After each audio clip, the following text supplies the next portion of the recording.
Good morning student. हमारी जो series थी उसमें हमारा रेशो वाली फोर्थ रेशो है प्रॉफिटेबिलिटी रेशो।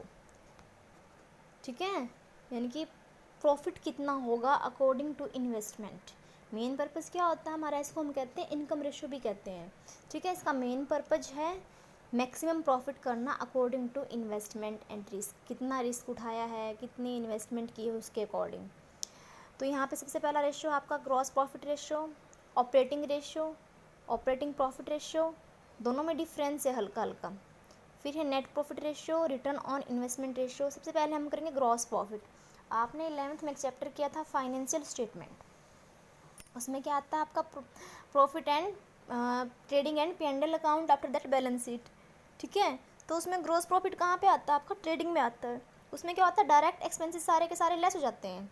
नेट कब निकलता है, जब इनडायरेक्ट एक्सपेंसेस लेस होंगे लेकिन इनडायरेक्ट इनकम ऐड हो जाती है।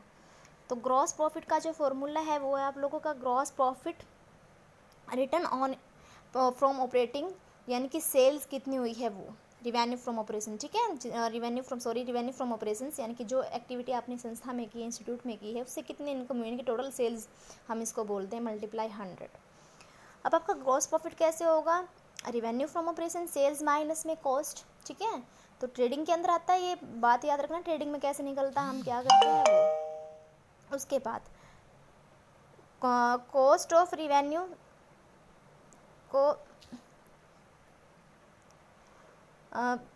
कॉस्ट ऑफ रिवेन्यू क्या होती है आपकी, आप सब जानते हो, opening stock plus net purchase, यानी कि परचेज माइनस में परचेज रिटर्न। नेट परचेज क्या होती है, परचेज माइनस में purchase return, plus direct expenses minus में क्लोजिंग स्टॉक आ जाएगी आपकी कॉस्ट ऑफ गुड्स। ठीक है, तो सेकंड मेथड क्या है इसका निकालने का, रिवेन्यू फ्रॉम ऑपरेशंस, यानी कि सेल्स माइनस में जीपी क्या आ जाएगी आपकी cost.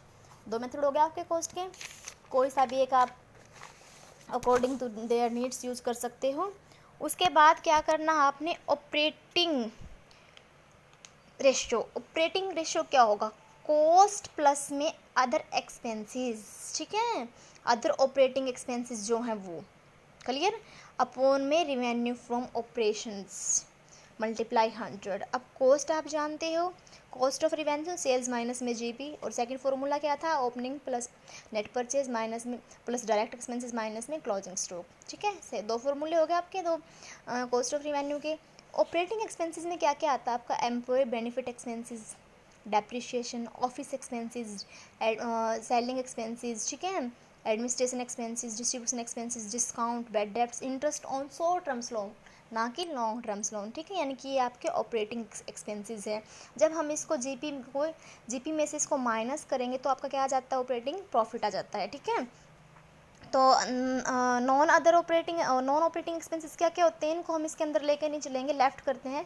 As like loss on sale of machinery, loss on sale of grass, fire losses हो गए, इनकम टैक्स हो गया, डोनेशन, वो हमने इसके अंदर काउंट नहीं करने, उनको हमने छोड़ देना है। ठीक है, इग्नोर करना है। डोनेशन हो गया, investment long term, interest on long term loan होगा, सिर्फ शॉर्ट का लेना, देखो बोल भी रखा है इंटरेस्ट ऑन डिवेंचर।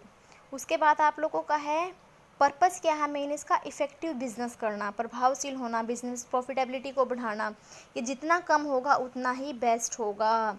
ठीक है, इससे नेट प्रॉफिट बढ़ जाएगा। रीज़न क्या है इसका, पर्पस मेन क्या, इफेक्टिव बिजनेस करना, कार्यकुशलता तो को बढ़ाना बिजनेस की। ठीक है, बिजनेस को प्रॉफिटेबल करना, जितना कम होगा उतना ही बेटर होगा, नेट प्रॉफिट इससे बढ़ जाएगा। उसके बाद आता है आपका ऑपरेटिंग प्रॉफिट रेशो, हल्का सा डिफरेंस है। रिलेशन क्या है, ऑपरेटिंग प्रॉफिट और सेल्स का। ठीक है, किसका रिलेशन दिखाता है, ये ऑपरेटिंग प्रॉफिट और सेल्स का रिलेशन दिखाता है।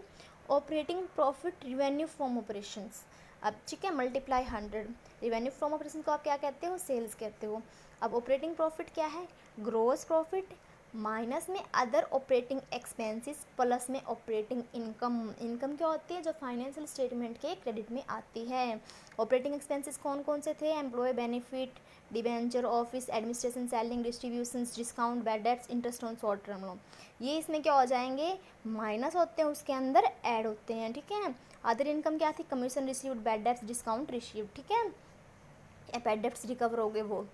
उसके बाद हम इसको P&L में आप ध्यान से देखना क्या होता है हमारा P&L में, बाय ग्रॉस प्रॉफिट यहाँ पे होता है, बाय ऑपरेटिंग इनकम जो हमारी होती है, कमीशन रिसीव्ड, डिस्काउंट रिकवर्ड, उसके बाद बैड डेब्ट्स रिकॉर्ड हो गए, 2 ऑपरेटिंग एक्सपेंसेस जो इतने तरह के होते हैं ये, तो इसको हम इसमें से इसको माइनस कर देंगे, क्या आ जाएगा 2 ऑपरेटिंग प्रॉफिट। ओके स्टूडेंट्स, कल हम इस सीरीज़ का 2 पार्ट और करेंगे, ठीक है, लंबी सीरीज हो जाएगी, अदरवाइज़ तो हम आज ही कर लेते हैं, ईजी भी है, कर ही लेते हैं।